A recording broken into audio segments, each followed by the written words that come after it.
Aí se a pessoa já for adulta, a gente vai trabalhar essa pessoa, mas a gente também vai utilizar técnicas específicas, técnicas de ressignificação, para trabalhar a relação dele com papai e mamãe. Muitas vezes a pessoa é de um jeito, quando volta para casa, com pai e mãe, ela começa a ficar um pouco autista. Por quê? Você tem que trabalhar isso. Situações de opressão, quem que oprime? Quem que te oprime? Você tem que perguntar para o seu cliente, quem ou o que te oprime?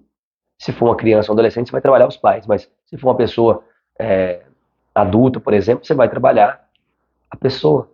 Quem oprime ela? O que oprime ela? Hoje pode ser o chefe, mas na infância pode ter sido o pai. Mas oprime em que sentido? Ah, eu sempre quis estudar, mas meu pai só deixou o filho mais velho estudar, que era minha irmã. Nós éramos 5 e eu não pude estudar. E minha vida inteira eu fico remoendo aquilo ali e começa sintomas gastrointestinais. Se junto com isso, eu também vivenciei situações de ameaça e eu fico assustada, o que acontece? Agora eu sou autista. E agora eu quero sempre evitar pessoas. Eu me isolo. Quando que eu faço isso? Quando eu tô maníaco. Fico ali quieto. Quando eu tô deprimido, eu fico mais isolado ainda, triste, melancólico. E quando eu ativo tubos coletores renais, isso tudo é potencializado, é muito mais intenso. E para piorar, por que então que muitas crianças autistas, ou muitos autistas de um modo geral, né, até adultos, por que às vezes esses pacientes que têm esse diagnóstico, por que eles são agressivos? Porque eu tenho ativação do lado direito do hemicórtex direito, essa região epigástrica. Se junto com isso eu não sou incluído, eu perco a minha identidade, eu sinto que eu não sou reconhecido dentro do meu grupo, o que acontece? Eu ativo agora a mucosa retal. E quando você ativa região epigástrica e mucosa retal, você entra no padrão de constelação esquizofrênica agressiva. E se eu perder minha identidade, eu vou ficar agressivo com o outro. Se eu ficar maníaco, aí eu posso, se a massa for muito pesada, a pessoa pode até mesmo matar outra pessoa. Ficar tão agressiva e vai lá e fere outra pessoa de forma real.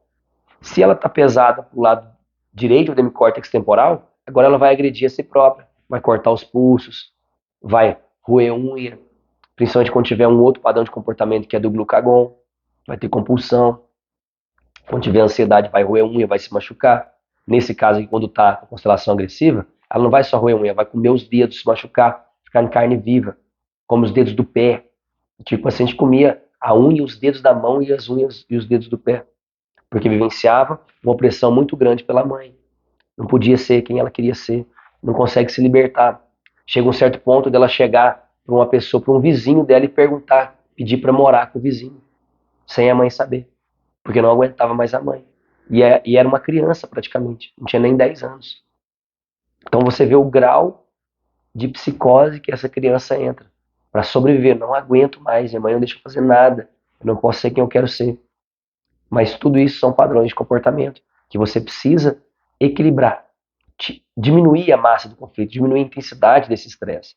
Então, recapitulando, a pessoa que tem o transtorno do espectro do autismo, ela tem uma ativação da região epigástrica, então tudo que envolve estômago, vai ter problemas de intolerância, vai ter alterações relacionadas a alimentos que são simpaticotônicos, eles vão piorar o quadro clínico, vão gerar desconforto gastrointestinal, e essa criança pode começar a ter muitos e muitos sintomas relacionados à questão alimentar. Então vai ter muita restrição em sempre comer um alimento que ela gosta, fazer sempre a mesma coisa, se ela ativar tubos coletores renais principalmente, ativar constelação esquizofrênica do tronco cerebral. Então ativou aqui a região epigástrica, junto com laringe, cordas vocais, para situações de ameaça, susto, territorial, automaticamente agora eu sou autista.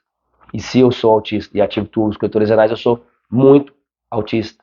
E se eu sou muito autista, agora o meu espectro é muito grave. Ah, então tem crianças que têm mais leve, moderado e grave? Sim, tem esse espectro. E o que faz ter leve, moderado ou grave?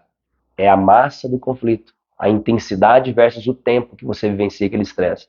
Se você diminui a intensidade, se você resolve aquele conflito, se você diminui os trilhos, as situações que ficam reativando constantemente aquele comportamento, você melhora o espectro do autismo.